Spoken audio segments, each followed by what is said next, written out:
Okay, it is 7 o'clock and we're going to go ahead and get started. Welcome to tonight's webinar. We could not be happier that you are here. You are the first live audience to experience this paper. Due to the situation that we are functioning under, we could not do a live release event, and so we are doing this. And we are so thrilled that you have chosen to spend a part of your evening with us. My name is Catherine Bassett, and I had the distinct honor, and I mean that in the strongest sense of the word, to work with Dr. Kathalina Mons and her incredible team at Albany State University's Center for Educational Opportunity, and an amazing group of educators and project team to produce the work that you're going to hear about tonight. We are going to ask you to please turn off your audio and your video to preserve bandwidth unless you are presenting. I'm going to remind you, if you haven't already done so, to please take the quick 2-question pre-survey, and you see the link on your screen. And I'm going to ask you to stay muted until we go into the breakout rooms so that we can all learn from our amazing teachers tonight. And I'm going to introduce those in a moment. I'm also going to ask you, as Kristen has put in the chat box, if you are tweeting, and we so hope that you are, to please use the hashtag #UsSacredSpace, which is the name, of course, of our paper. So that's it for logistical directions. And Kristen, if you can move us forward.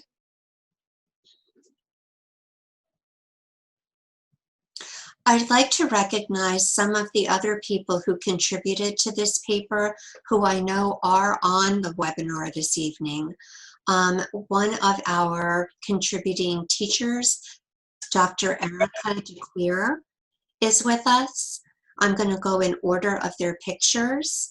The amazing Joy Jones, who lives her name, she is an absolute joy with whom to work, has been responsible for helping with the dissemination or leading the dissemination work of getting this paper out into the hands of people to read it.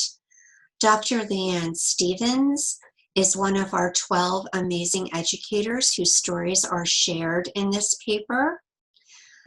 Kemi, I had it Kemi, and now it just flew right out of my mind. Kemi Iwol was our researcher, our student researcher. She is at Stanford pursuing her doctoral studies and also working with Albany State University. And we were so lucky to have Kemi working with us. And Peggy Stewart was our project manager, and we could not have done this paper without her. So welcome to all of you who are here with us, and thank you for everything that you did to bring us to this point. And I'm now going to turn things over to Dr. Mons to officially welcome you to this webinar. Thank you, Catherine, and thank you everyone for coming. We appreciate you, and what a delight to spend the evening with each of you. And on behalf of my president, Marian Fedrick, as well as her leadership team here at Albany State University, we welcome you. And so, Catherine, it too has been a delight for us to partner with Tall Poppy, and what we will see this evening is really some awesome work from the bottom up. And in 2018, to give you some context of our center, Thurgood Marshall College Fund funded Albany State University through a grant to launch a research center. And we are one of 3 research centers that sit on the campuses of historically Black colleges. And our center in particular really focuses on education, educational opportunities, educational models, educational access, and educational innovations. And we'll see this evening is really the manifestation of research from the bottom up. And we really exist, and we believe and we understand the value of bottom up solutions to finding ways to provide high quality education to children, all children, and particularly children living in fragile communities. And so we welcome you. We are so delighted of the work of Kelisa Wing as well as Kimberly, and in the spirit of our founder, Dr. Joseph Winthrop Holly. He understood and realized the important value that education played in improving the lives of people of color, but citizens in general. And so this evening, I think you will all be delighted by the work of these two teacher researchers or teacher leaders. And this is really the start of something new. And so while we do provide dollars for researchers in the academy, we also understand the value of voice and the value of teachers who are really the frontline leaders, and we applaud each of you. And I'll pause, and one of the things that we also render is our heartfelt love, admiration, appreciation, and our understanding to those of you whose families are dealing with the issues of the pandemic as well as issues of equity and justice in America. And we stand with you, and we look forward to tonight's event. And again, thank you for joining us. We appreciate you. And Catherine, we totally are excited about the partnership that we've formed with Tall Poppy and look forward to many, many great events to come. And again, thank you. Thank you, Dr. Mons. Right back at you. And I'm going to ask you to jump in here with me.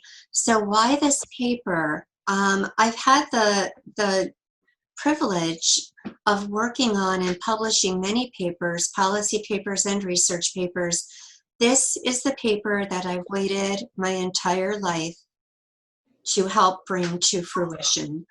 I met Dr. Mons 2 years ago when her center was just starting at a conference that was actually hosted by Thurgood Marshall. And we got to talking, as you do at a conference, and I found in Dr. Mons a soulmate, a professional soulmate. And we realized pretty quickly that what mattered to each of us was the same. And we talked about a paper, doing a paper together. And this paper is that paper. And why this paper? Because this paper brings to us the voices of 12 extraordinary educators explaining to us the resilience of their communities that often are challenged in ways that other communities are not challenged. And yet they rise above. They are successful. And that resilience, that success, that fortitude, that courage, and the leadership of these 12 educators is why this paper. And Dr. Mons, would you like to add anything to that?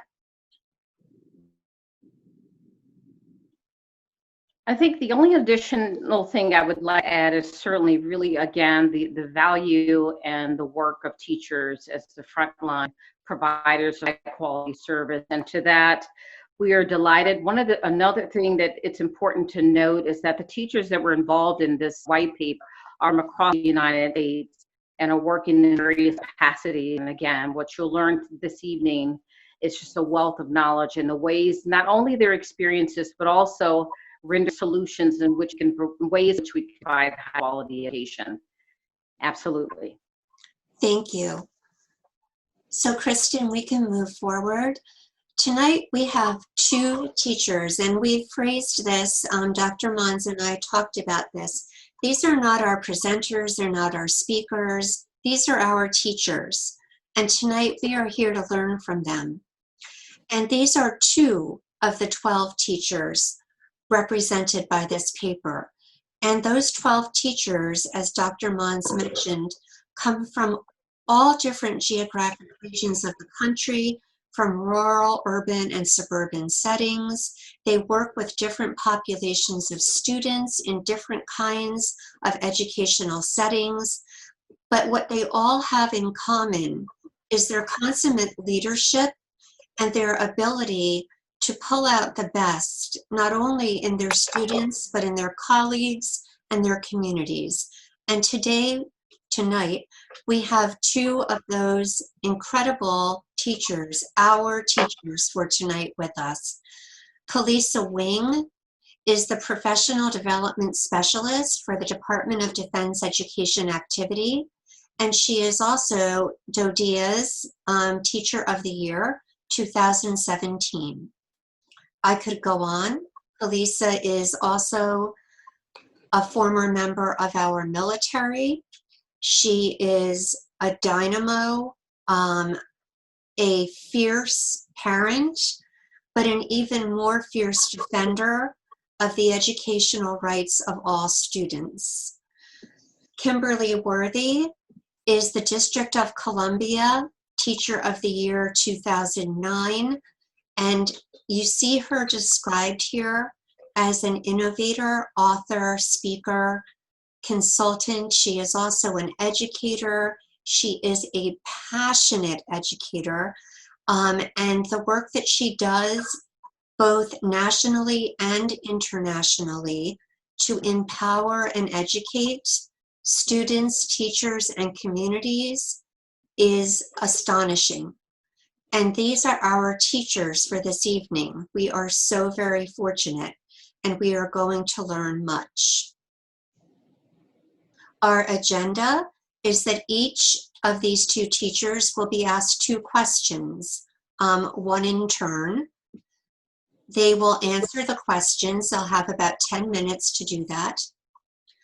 We welcome comments in the chat box, but because of the number of people that we have on this webinar, we're not going to open it up for discussion until we move into the breakout room.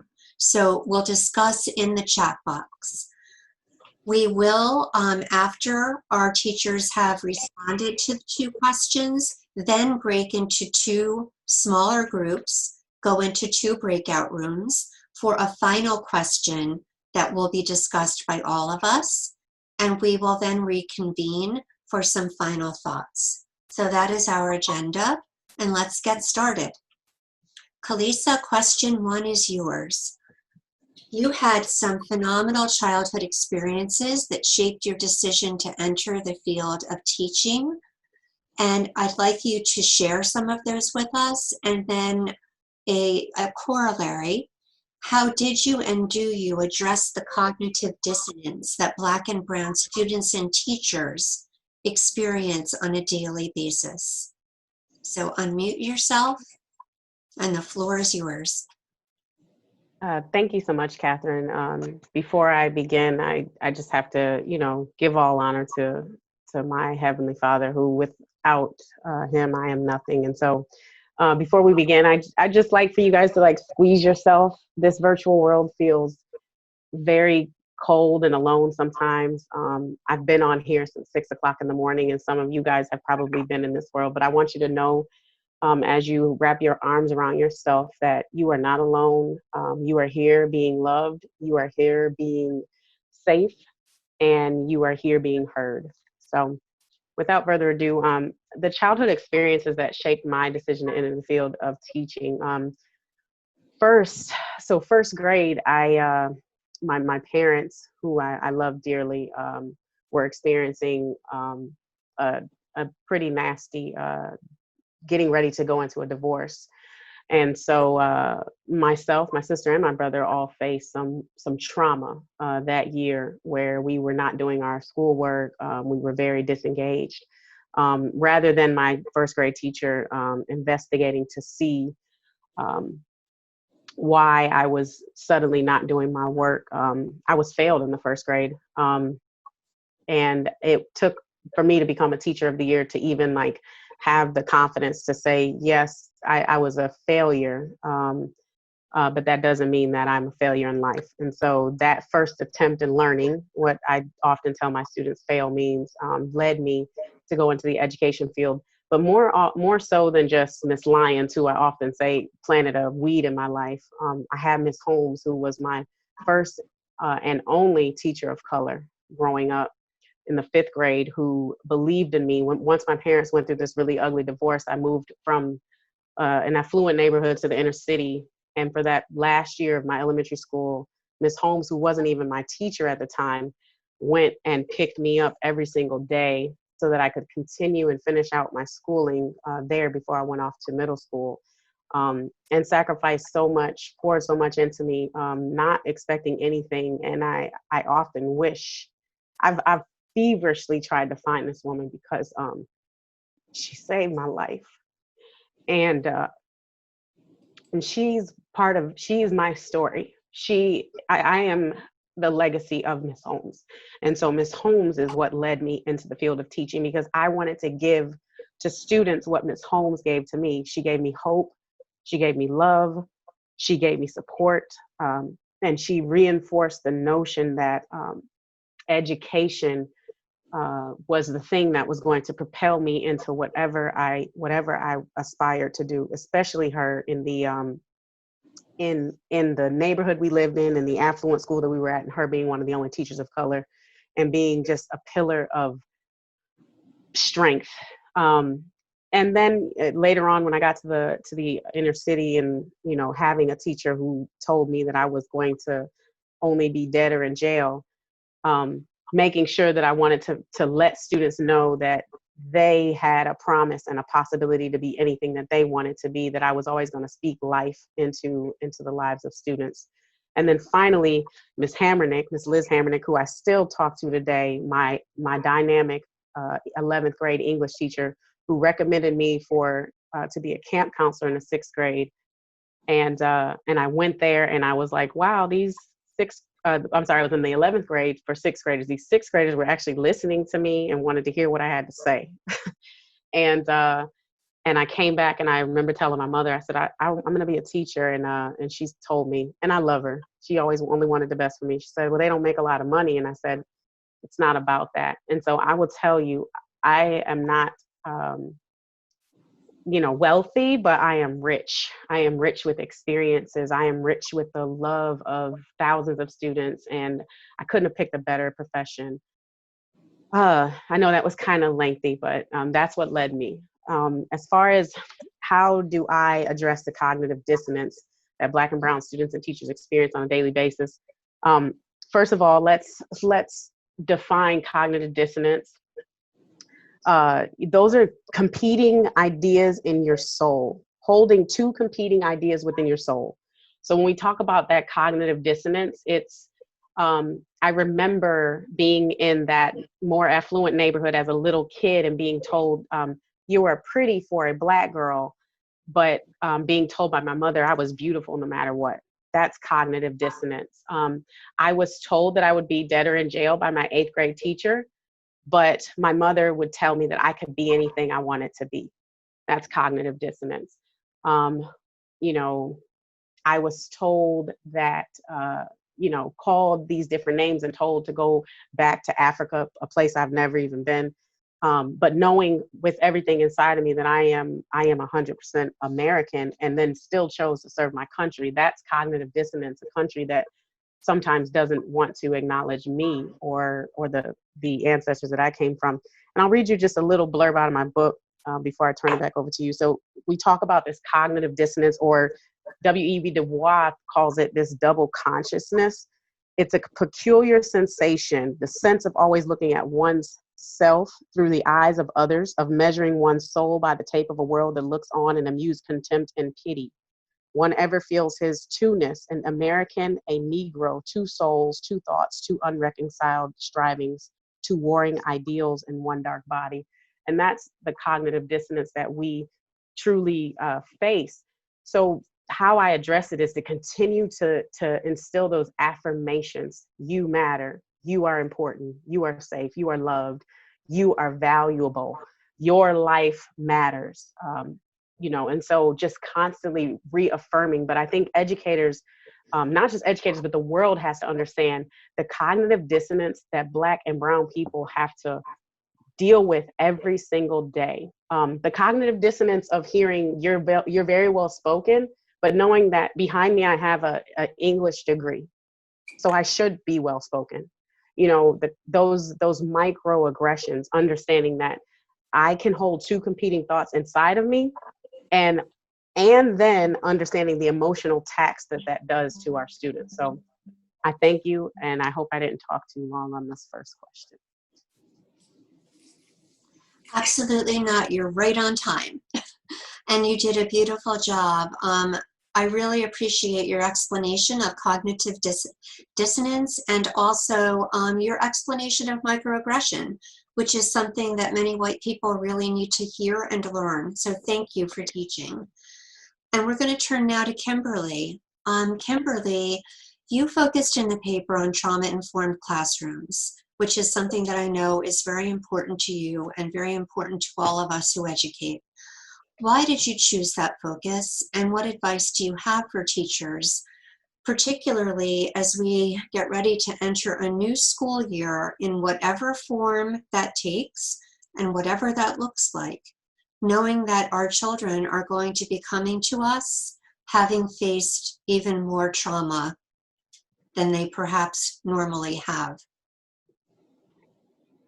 You have to unmute yourself. Okay. Hello, everyone. Before I begin, I would like to show a video. So I'm going to share my screen. And as I show this video, and I'm also going to show an excerpt from my paper, I'd like you to just reflect on what you see and on the excerpt, and maybe just think about it. Think about what comes to your heart. Think about what comes to your mind. If we were in class, I'd have you jot something down, but just I want you to think about, let's see, here we go.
In Africa we never have this. Yes, we never have this. In Africa we pay no tax.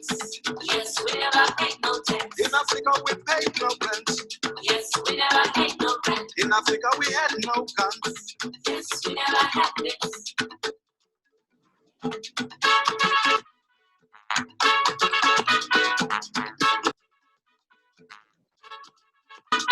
In Africa we never have this. Yes, we never have this. In Africa we have a never. Yes, we never have this. In Africa we paid no rent. Yes, we never paid no rent. In Africa we paid no tax. Yes, we never paid no tax. In Africa we never had no corruption. Yes, we never had this. In Africa we paid no. Yes, we never had this.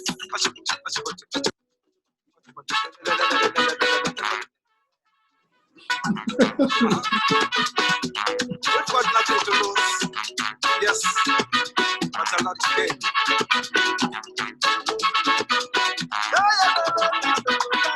State of emergency. State of emergency. State of emergency. When you are born in the margins, you are told from your birthing experience until your death that you are less than human and that you must always think about your sense of safety. I'm sorry, what happened?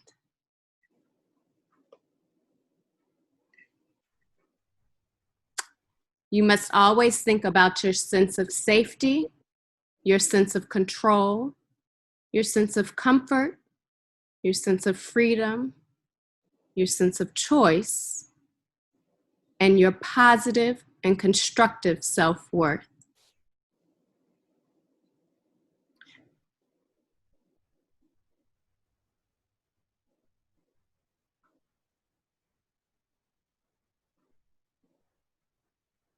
Safety, control, comfort, freedom, choice. All right, so why? Why did I focus on a trauma-informed classroom?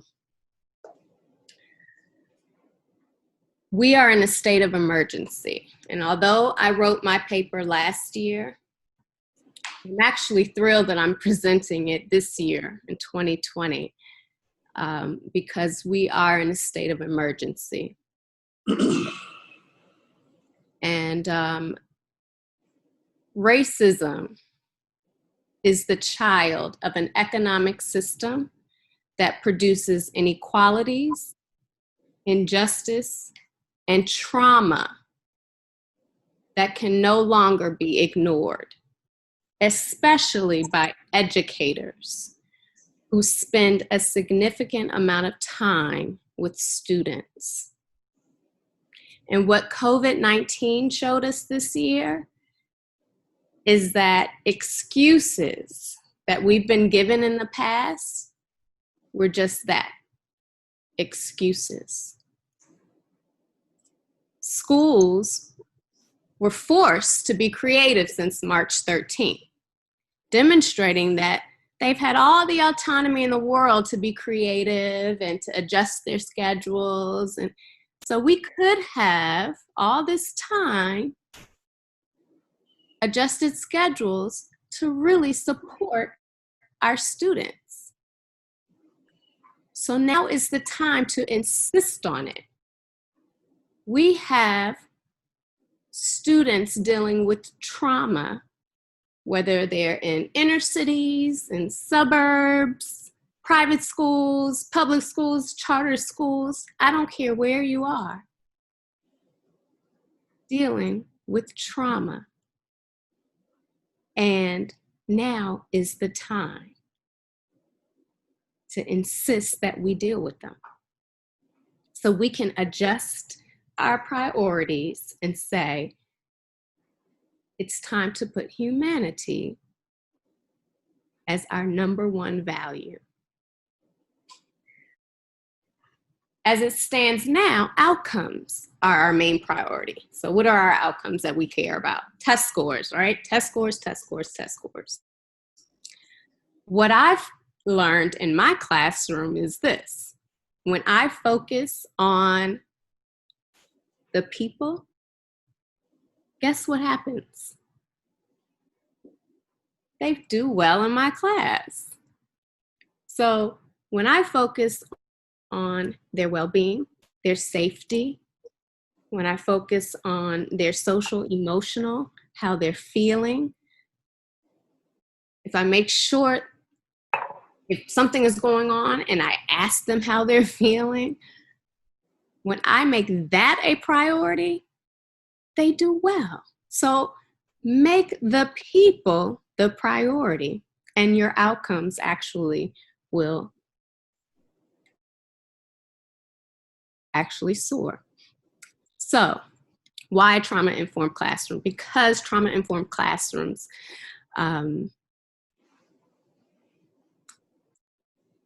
will take care of the oppression that we have allowed to maintain in our society. Trauma-informed classrooms heal, they liberate, they activate the students in our classrooms. Rules without relationships create rebellions, uprisings. That's what we've seen in 2020. And to me, 2020 has just been the year of clarity. No, I don't like COVID-19, but so much clarity has come from this year. And so in our breakout rooms, we'll talk about how we can actually do something about it. But to me, it's very clear. Without these relationships, we're going to continue to see what has always existed, oppression in our schools. Lastly, I don't know how much time I have, but lastly, I want to just say there is a science behind this, and I don't want to talk down to people. I know some people already know this, but the science behind trauma-informed teachers, years ago, there was a study done in San Diego with 17,000 people at Kaiser Permanente. And these were all white, upper class, educated people. And they wanted to know, they did a study on their childhood traumas. And it came back that 84% of them had one or more childhood traumas. And 87%, I apologize, 87% had one or more, 40% had two or more, and 12% had four or more. These are the CDC's ACE scores. ACE stands for Adverse Childhood Experiences.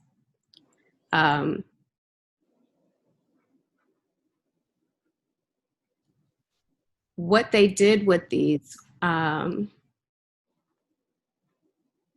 was link them to chronic illnesses in adulthood, and also they linked them to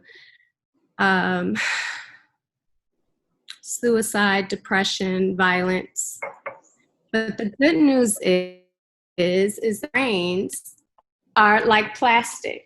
And so everyone can change, and they can change with the resilience factors. And what are those resilient factors? Positive influence, positive people in their lives, like us, educators, teachers, trauma-informed educators. And that's why we are so important. And so in my next question, I'll go into how we can do that. So this one, I wanted to say, why is it so important? It's because we are in a state of emergency, and I mean that. We have allowed oppression to exist and to sustain in this society far too long. And it's not right. It's not fair. We have suppressed students' voices. If you go back to what I said in the beginning, how marginalized people have to worry about every single day, our safety, our freedom of choice. We have to worry about how we speak, how we wear our hair. We have to worry about so many different factors before we step into a building. And then worry about if our teachers, if the security guard, if the administrators, if they're going to traumatize us on top of all of the other trauma. There's so many layers of trauma throughout the day. And Kimberly, I'm sorry to cut you off, but I'm just trying, I have the terrible job of keeping track of time. So can you save that thought for the next question? Thank you. And we're going to move on to Kelisa. And question 2, Kelisa, you've written books on school to prison pipeline. How did you get involved in that work? And what have you learned? And how do we mitigate that school to prison pipeline? How do we break it? Thank you so much, Catherine, for asking this. And once again, as you guys will notice, life has been the greatest teacher for me. I was I told you the story about my parents getting divorced and then moving to the inner city. And just the first time you walk through a school building with a metal detector and you're told you can't carry a purse unless it's clear, your book bag must be clear. There is a constant policing. Kimberly talked about trauma. The trauma of some nights going to bed hungry, the trauma of playing in the alley and the police officer who's on the bike tells you that he could have mistaken your neon green water gun for a real gun and killed you when you were 11, 12, 13 years old. The trauma of, we had police officers on not just foot, but bikes, on horses, in cars. They were a permanent staple of living in the inner city. And they were in my school constantly 24/7 all the time. And so school felt more like an institution rather than a place to receive an education. And I'll never forget, I don't remember one person in that school investing any kind of anything in any of us, except for hair dodge, my German teacher. And he told me, Kelisa, just because you live in the hood doesn't mean you have to be the hood. And you can be anything you want to be. And this German teacher just kind of changed my outlook. And so I really wanted to devour everything I could about the school to prison pipeline. Not just that, but understanding civil disobedience, learning about Henry David Thoreau, Martin Luther King, and Malcolm X. And really, that was in 8th grade. Fast forward to my junior year, I started really studying it. And then all through my university time, I really had a passion to understand the school to prison pipeline. I watched many of my friends end up as the 8th grade teacher predicted, dead or in jail. But a lot of that was based on what I like to call the belief gap. If this teacher would have spoken life into us instead of death, what might have happened in the long run? And so I have dedicated much of my life to understand the school to prison pipeline. And I will say, how do we mitigate it? It's simple. We have to come to terms with the fact that if I am a classroom teacher and I'm constantly calling the office for my students, how am I different than Amy Cooper calling the police on the bird watcher? How am I different than barbecue Karen or Patty or whomever? That in itself, when you call your principal, you're saying, I can't handle you and I'm going to give this over to somebody else. And then 9 times out of 10, depending on if you are in the inner city, a trip to the office is probably going to end up being a trip downtown, is going to end up being a record. And we know that students who get suspended or expelled are 4 times likely to end up in prison later on in life. There is a school to prison pipeline, but we mitigate it by changing it and doing what my friend Sharif El-Mekki says. We create a school to activism pipeline. We let our students know that this is a safe space. You are welcome here. And we change our practices and we stop policing our students, and we start giving them promises and possibilities, as my book talks about, and just learning how to just empower ourselves, because we are the first line defense on ending the school to prison pipeline from our classroom.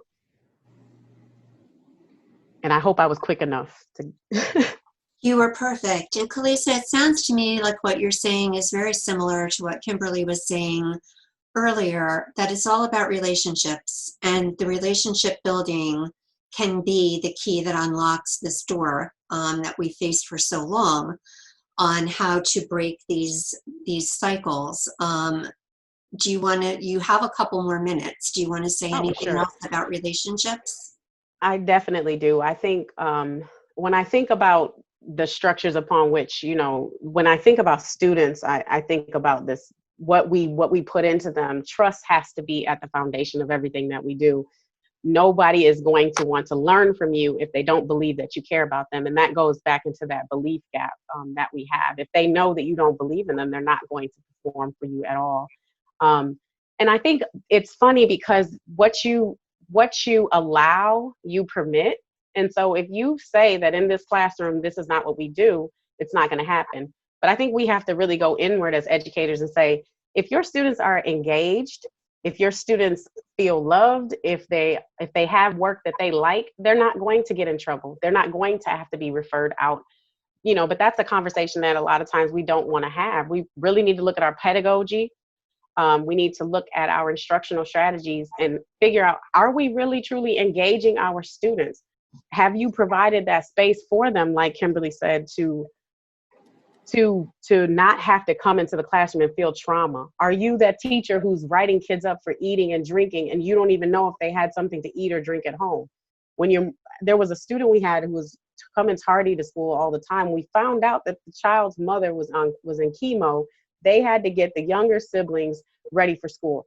All it takes is a conversation to figure out what is really going on, because a lot of times we're just looking at what I like to say, the fruit on the tree. When there is a deeper root problem, behaviors are just masks for those traumatic things that we really don't want to get into, as Kimberly talked about with the trauma-informed instruction and pedagogy that we really need to tap into. But these things are very much related.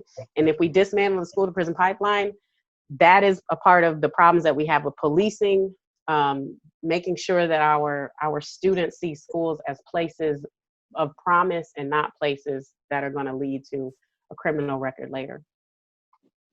Thank you. And places of caring. Kimberly, we're going to turn to your second question, and it's very related to what Kelisa was just talking about. How do teachers reclaim humanity of Black and Brown students? It's a big question. It is. And I'm going to piggyback off of the genius here, Kelisa. So, and go back to what I was saying earlier about being a trauma-informed educator and understanding what that really encompasses. Knowing that all humans need safety first. And so, but especially when you're living in our society, in a racist society,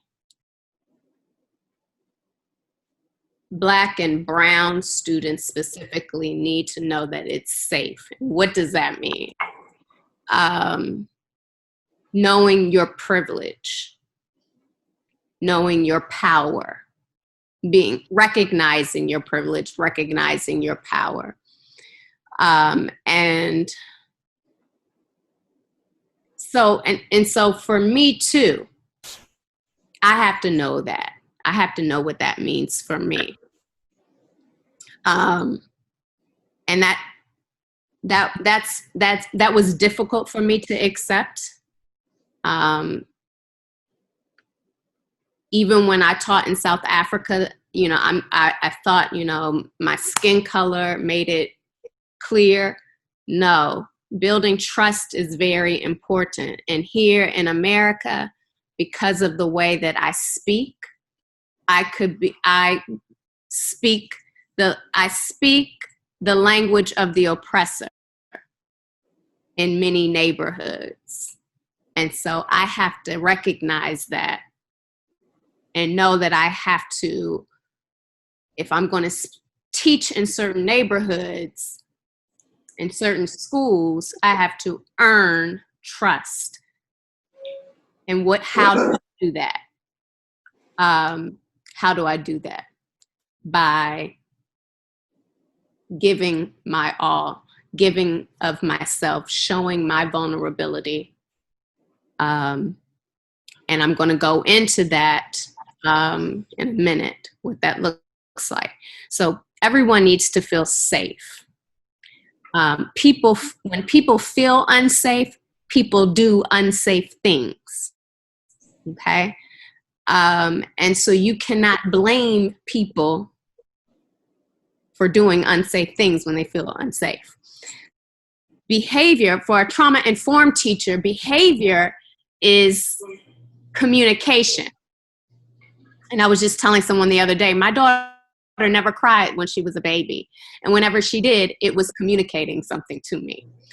Same thing in a classroom. Behavior, there's no misbehavior. There is no such thing as misbehavior. It's communicating. So when you're a trauma-informed teacher, you are the most humble person on the planet because you understand when something is going on, you know, your lesson is boring as I don't know what, or something happened at home. There's so many things, but there's no misbehavior. There's communication. And as a trauma-informed teacher, you get to the root of it. But there's no kicking a kid out. There's no calling the police. There's no beating up. There's a teacher last year that beat up a kid out in PG. No, none of that. Behavior is viewed as a solution. Wow. Yes, it's viewed as a solution. It's a novel idea. Culture, as a trauma-informed teacher, cultural humility. This is big for white teachers. Trauma-informed teacher, you see the whole person and their history. I took an AP U.S. history class, and they did a lesson, taught all of us that Francis Scott Key was this hero, and da-da-da. And I said, hold up. Let me tell you all something. If you all present this lesson and you have a whole bunch of Black kids in your class, you're going to silence every Black kid in there. He was a slaveholder, and he became district attorney of D.C. and fought vigorously against abolition. Wanted to hang a Jewish man here just for having an abolition pamphlet in his house. How are you going to make Black kids say he's a hero? So you got to have our heroes. You got to, you just can't do that. Okay. So you have to have cultural humility as a trauma-informed teacher. Okay. And you have to support healing. It has to be empathy-based and understand that everybody has to participate, okay, in the learning. So, and realize, like I said earlier, that the brain is plastic. Sorry, I'm all over the place. I'm looking at my bullet points right now. So I'm going to share, if I can share, I want to show a picture just so you can get an idea. I'm going to show my,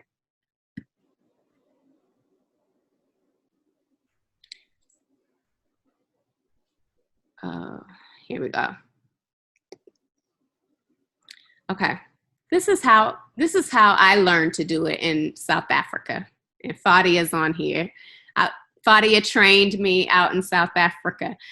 The more radical the person is, the more fully he or she enters into reality so that knowing it better, he or she can transform it.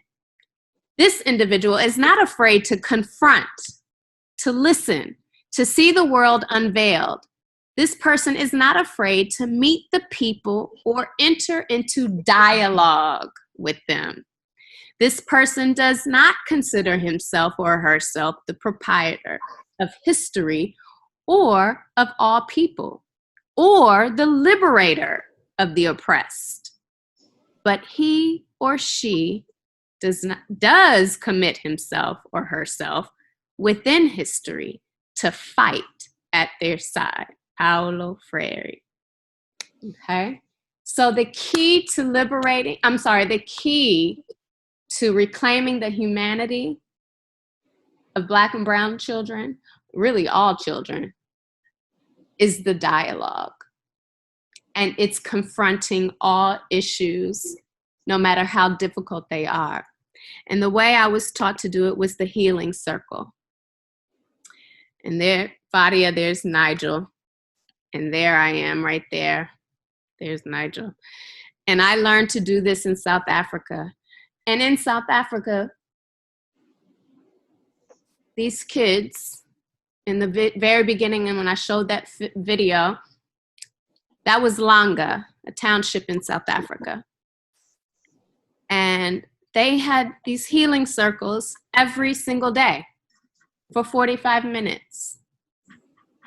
And this is where their voice was activated. This is where those oppressed voices in South Africa were very hectic over there. Those oppressed voices were activated, and they're the most powerful, empowered students from the healing circle, where you addressed difficult conversations. And Kimberly, you have about 2 minutes. Okay. But it wasn't just the students, because you're not liberating them, everyone. And like Fadia wrote in the chat today, everyone has trauma. The teachers have trauma. Everyone participates. Everyone. And this is how you build trust.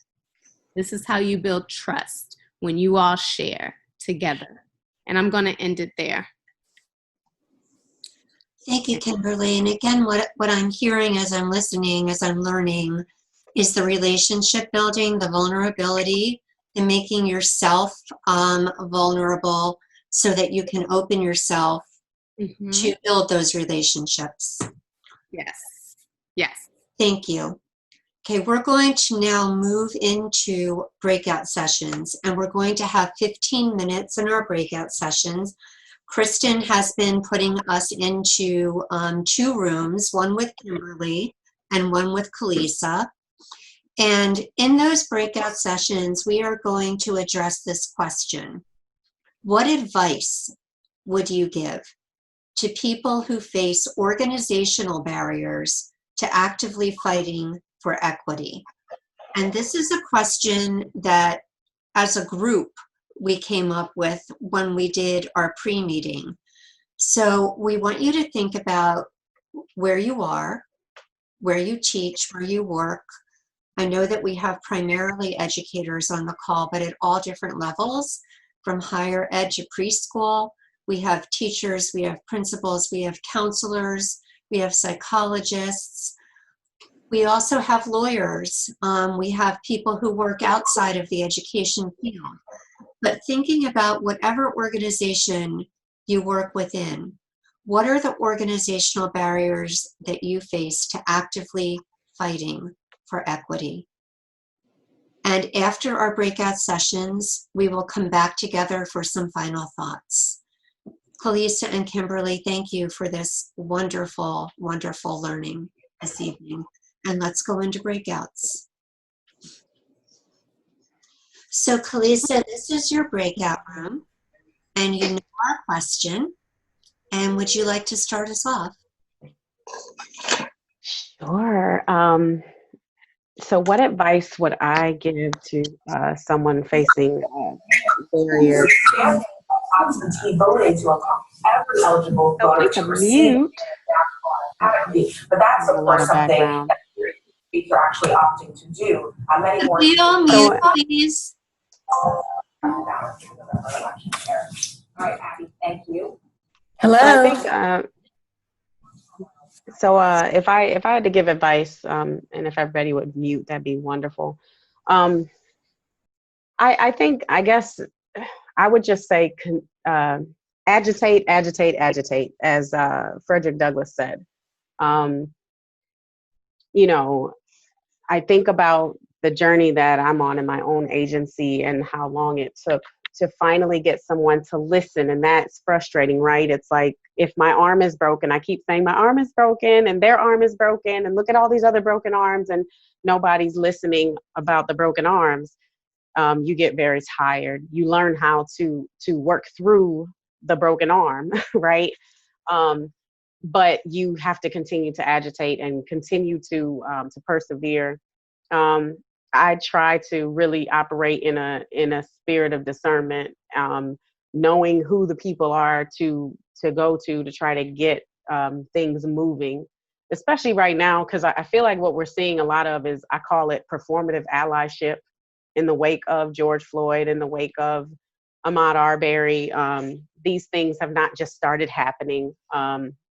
this has been going on since the first, slave ship arrived in 1619. And we can go even further back when people came on native land and just stole it. So our history is really flawed. So I would just say to continue to persevere, to make sure that you're not afraid to speak up and speak out when and if you see, which you will, acts of injustice. So with that, I'll just kind of pause and see if there's either anything anybody would like to share, or are there some burning questions that you might have of either Catherine or myself, since we're together. Hi, I really liked what you said when we were in the other room. My name is Tracy and I'm a teacher educator.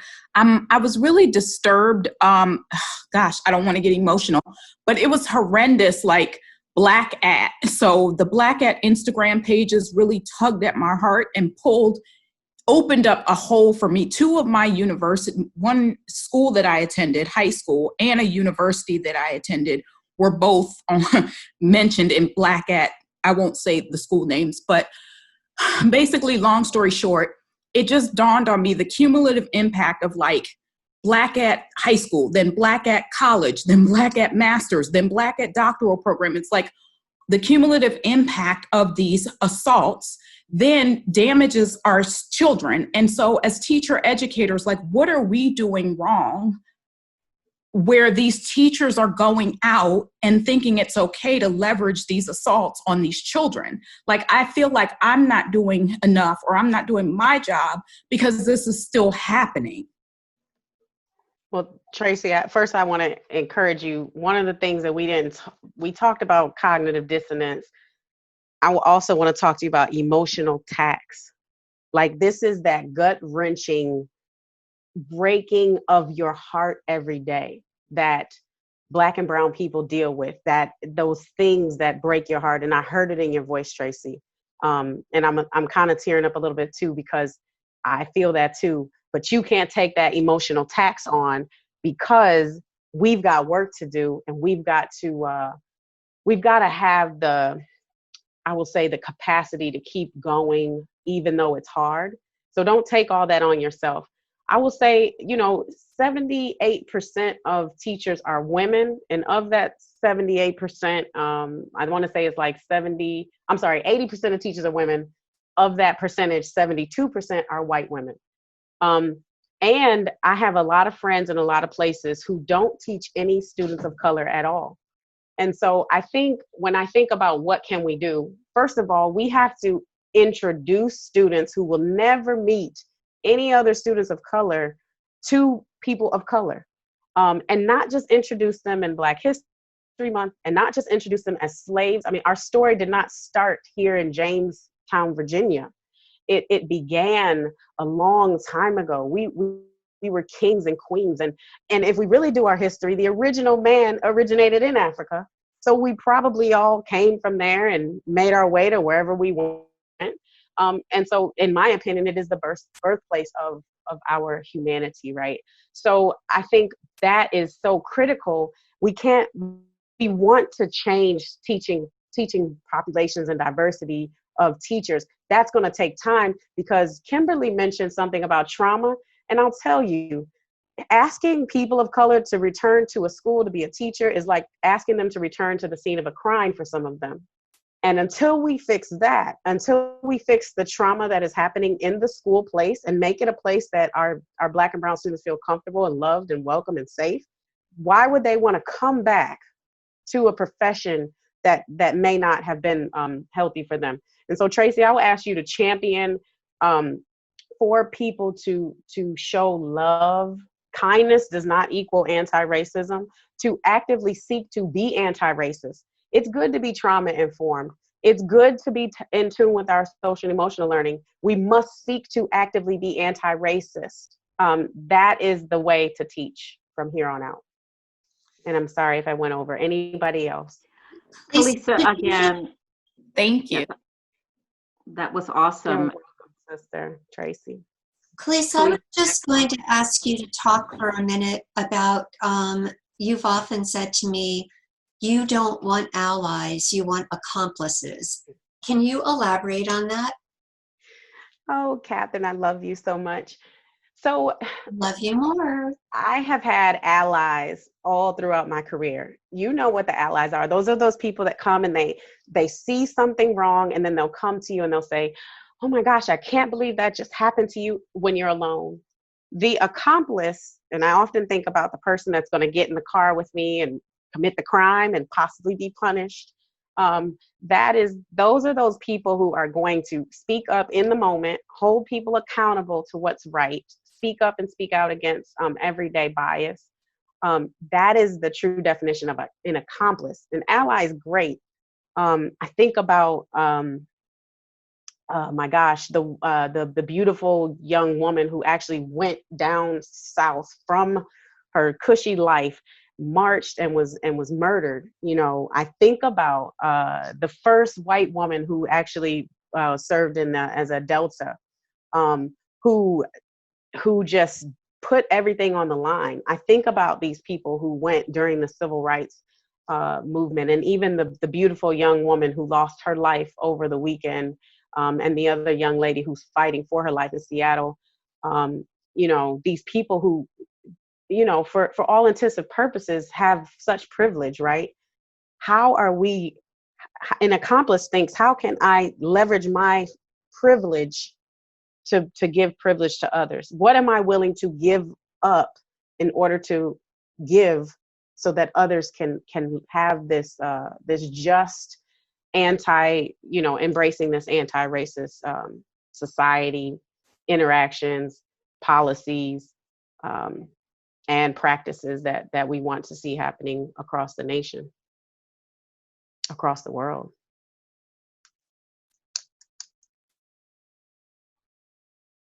Anyone else? This is good. Frank, you made a comment in the box. I'd love to hear you elaborate on it a little bit. And then Stephen, I think you wanted to say something. Yes. Can you hear me? Just a little bit, Frank. If you could speak up just a little. Let me see if I can work this microphone out here a little bit. All right, so I'm in Virginia, if you can hear me now.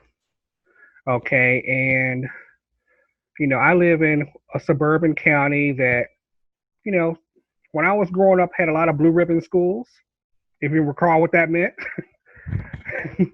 And the demographics over time have changed, where we now have what's called some people call a minority majority. I just say majority people of color in the school district now.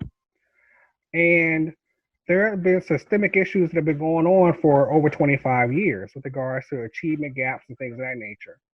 So when it comes down to the staffing with regards to, again, what the teacher looks like, you know, do they have the sense with regards to cultural competency and able to connect with these kids? We don't see that. And we see quite often at I'm going to call some of our flagship schools in the state of Virginia, what they do is they do a lot of churn. They bring in these young teachers with limited experience, and all they try to do is put in 1 year, 2 years, so they can transfer to another school. So this disproportionately impacts these kids because they don't have the consistency in the classroom. And these things have been known, but when you have a school board which doesn't understand how to really use governance to hold the superintendent accountable and things of that nature, and, you know, you see things that I thought I would never see, you know, because I've lived in different parts of the country before coming back home. And, you know, it's saddening that what I call institutional thinking, these people are paid by us taxpayers, you the educators, okay, your pensions, your salaries. We need to give you all the supports that you need in the classroom. And I spoke directly to our superintendent, and I told her, I said, hey, if you have career switchers or first-year teachers, they need IAs in the classroom. Simple. It's an $18,000 solution per class. Because we know when kids come from our student preparation programs, it takes them 3 years to be competent in the classroom. I mean, we know this. So why would you put our kids in a situation where if they're not getting the foundational skills, when they get to middle school, they've tuned out? and you have to have a curriculum that speaks to what they've done. So, did I know when I was growing up here in metropolitan Richmond that black soldiers beat the rebels? Okay, and out of the Civil War, we had 14 Medal of Honors, and like 13 came from that battle. That's important to know because those are real freedom fighters because it was life or limb or being put back in slavery. So, Frank, we're going to run out of time in about 1 minute. Thank okay. you so much for those thoughts. But Stephen, I wanted to give you a minute before we get pulled out. Yes, I come from a police background. I'm a police monitor in Albuquerque and in Chicago right now. One of the things we're doing in the police world is really thinking about changing the paradigm, really reinventing, transforming police. I'm wondering if the same kind of thoughts are going on in the education world as we go through this racial reckoning. Is it time to really transform education, transform curriculum? Is it time for a revolution? Most definitely. We'll probably get pulled out. Most And definitely. I was going to say, Stephen, yeah, one of the things that I've been talking about is, we have a responsibility as educators to, I heard the 45th president and the Secretary of Education yesterday and the other day talking about history teachers. And, it's really sad. Most seniors reported last year that they couldn't cite the real reasons why we were fighting in the Civil War. And a lot of them didn't understand about the civil rights movement and all these other things. And so I think we have a responsibility as educators to just provide an opportunity for our students to learn and grow together, to dismantle these disparate systems. And then, Stephen, to your point, and the educators in the room before we get pulled out, I think it's very important that you start to, even if we get resource officers out of our school, we need to, but don't close them out wholly. Let them come back in. Let them start to talk to your students. I used to create these opportunities where my students would talk to law enforcement about Black Lives Matter movement, about different things that were happening, so that you hate what you fear and you fear what you don't understand. And education is the great, I feel like, the great, thing that brings us together. The more we learn about each other, the less scary we are of each other. The less we fear each other, the more we can love each other. And so, as Stephen talks about, whatever happens, let folks come into your school, not to arrest, but to come in to really get to know, to be partners in the education of your students. Do we need to radically change curriculum, radically change the way we teach instead of tinkering and tweaking and around? Do we need to radically change this stuff? Yeah, we need to have a full equity audit across the system of education and look at our policies, our practices, and our interactions, and seek to be anti-racist in each one of those areas, and have a zero tolerance policy against racism in our schools, much like we have zero tolerance for bullying. Thank you. You're very welcome. I see we're going to be swooped away in a minute. Thank you, guys. This has been incredible and amazing. I really am so honored to share space with you tonight. Thank you. And I'm going to ask Kelisa and Kimberly and Dr. Mons to close us out with some final thoughts. And Kelisa and Kimberly, if you want to share some final thoughts from your breakout rooms, what are some things that you heard? What are some things that provoked thinking? What are some things that you're taking away? Kelisa, would you like to go first?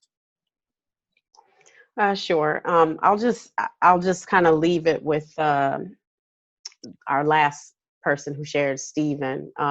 He asked about, is it going to take a little bit of tweaking here, a little bit of tweaking there to get our education system to where it needs to be? And one of the things that we were talking about was that we must seek to completely have anti-racist interactions, anti-racist policies, anti-racist practices. It's not enough to say that I'm not a racist. That shuts the conversation down. When someone says I'm not a racist, that I'm not a racist, I don't want to talk about it. But if I say I am anti-racist, that means I am actively taking a stand to completely tear down, uproot, rebuild, and create something new. And that's exactly what we need to do in education. And I know that sounds really revolutionary and hard. There are a lot of mechanisms and tools out there that can help us get there. And if your school system is saying that this is something they care about and they're not doing performative allyship, if they're really doing true allyship, if they really want to be that accomplice, then they will dedicate and find the resources and whatever you need to do this work. Do not allow them to let somebody bring one time a speaker in your building for 30 minutes. That's not what this means. This don't let them put a Band-Aid on something that needs a tourniquet and probably needs to be amputated and a new appendage put on. So that really, to me, is what I'm leaving with. And I'm also leaving with one of the things that was shared was just to my teachers of color, do not take on the emotional tax. This is hard work. And we talked about that gut-wrenching feeling. That's what emotional tax is. It breaks your heart. And you know what I'm talking about because you feel it every single day in the pit of your stomach. But push through that. But don't, if it costs you your peace, it is too expensive. And this fight is much too long for you to burn out and fizzle in the beginning. We need you in this for the long haul. I love the way that you phrased that, emotional tax. That's great advice for all of us. Thank you, Kelisa. Kimberly, what did you learn and hear in your room?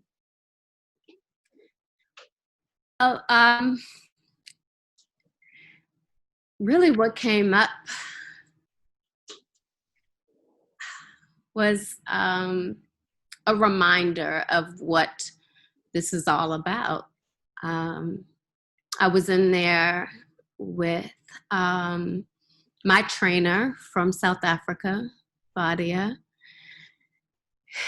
and was taken back to 2011 when I had to confront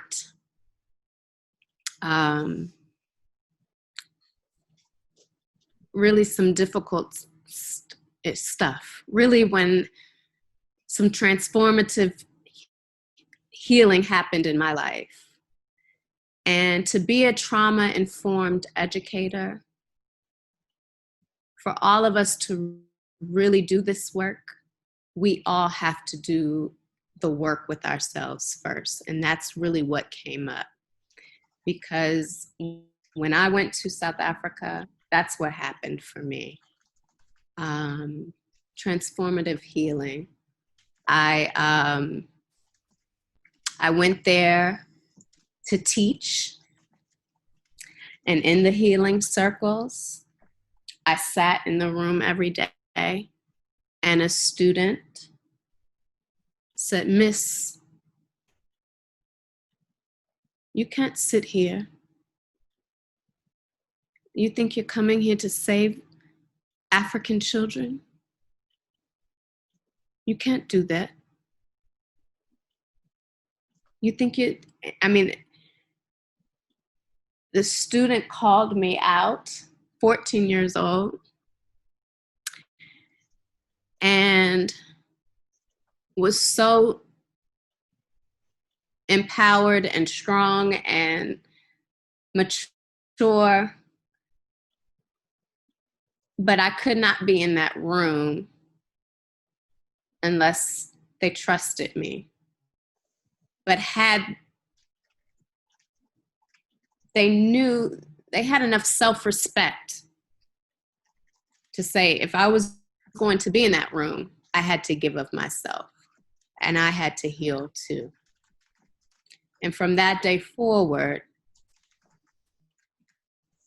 I knew I had to earn their respect, and I healed with them. And I went on a journey with them. And in order to do the work here in America, it's taken 9 years for me to activate my voice and get the courage to do it for American children. It has not been easy. But what came out in that room just now, the chat room, was that we are going to come up against barriers, but these children, our children, are worth it. Black, brown, white, every color, because everyone is impacted by trauma, childhood trauma. Racism impacts everyone. And it is up to us to do our work, transformative healing, and reclaim our humanity so we can reclaim the humanity of our children. Beautifully said. Thank you, Kimberly. Thank you. Dr. Mons, close us out. Thank you, and thank you all. I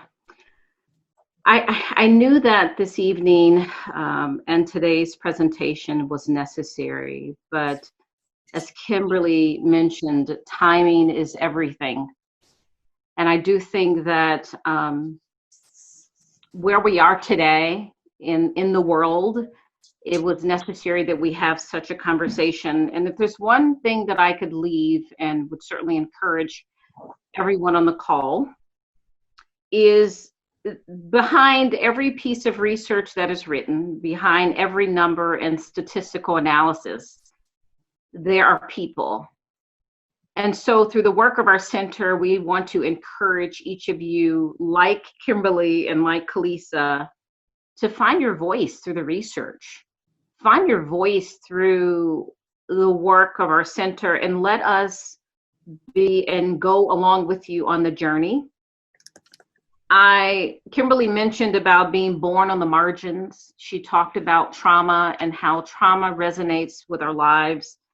And even Kelisa, I am reminded of your teacher, Ms. Holmes, who loved you and saw in you hope and perseverance and dedication. And so, wow, I mean, this evening has been amazing. And I think that it has brought out a part of who we all are. And while when we think about research, we're often thinking about journal articles and publications and peer-reviewed publications. But again, I would leave and empower each of you to find ways to tweet about things that we can do.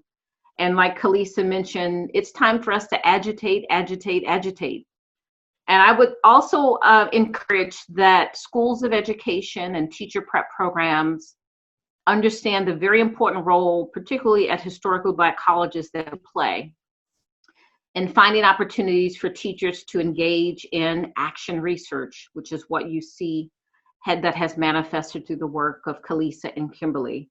And again, I applaud you for your work. We stand with you, and I pray many Godspeed upon your journey. And to Kelisa's point, we have a long road ahead of us. And our hope is that through collaboration and not competition, that we will find ways to improve the lives of our kids and all kids.